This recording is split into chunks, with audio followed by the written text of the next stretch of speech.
Assalamualaikum warahmatullahi wabarakatuh. Waalaikumsalam warahmatullahi wabarakatuh. Nama saya Caca Hardiana, kelas 10 PKROA, absen 10. Saya akan menjelaskan tentang perjalanan demokrasi di Indonesia.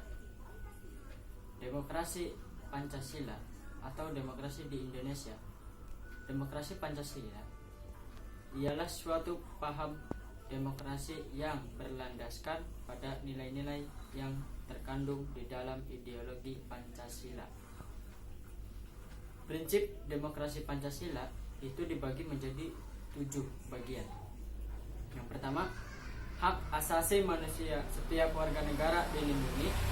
Kedua, semua pengambilan keputusan harus musyawarah.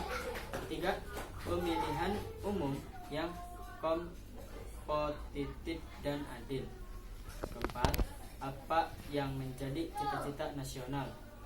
Kelima, hadirnya partai politik dan organisasi sosial. Keenam, rakyat adalah yang menentukan kedaulatan. Dan yang terakhir, pelaksanaan kedaulatan sifatnya bebas dan bertanggung jawab. Ciri-ciri demokrasi Pancasila yaitu ada 6.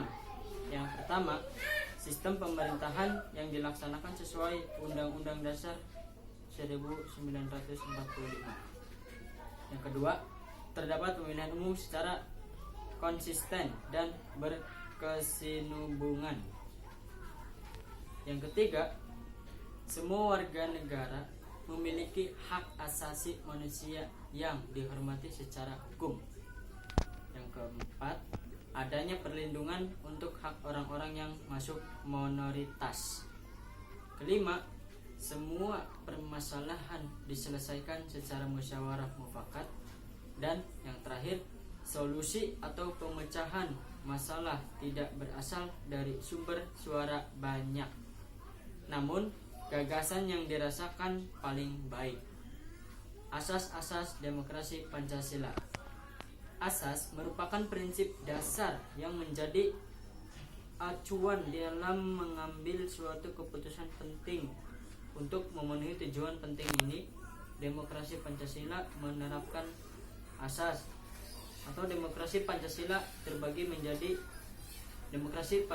menerapkan asas terbagi menjadi 3 asas.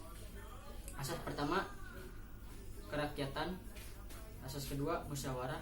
Dan yang terakhir, asas penjaminan hak asasi manusia atau disebut HAM.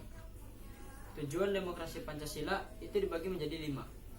Yang pertama, agar pemerintahan bisa tahu bagaimana proses pengambilan keputusan ketika menyelesaikan permasalahan dengan konsep demokrasi. Kedua, semua tatanan pemerintah di Indonesia berjalan sesuai dengan falsafah negeri ini. Ketiga, menjamin pemerintah Indonesia bertanggung jawab sepenuhnya kepada tugasnya kepada rakyat. Keempat, sistem konstitusional di negara ini bisa dipatuhi dan dilaksanakan sebagai mestinya. Terakhir, membuat semula warga Indonesia turut berpartisipasi dalam kehidupan negara dan mau melaksanakan pemilu dengan menggunakan hak suaranya. Alhamdulillah, terima kasih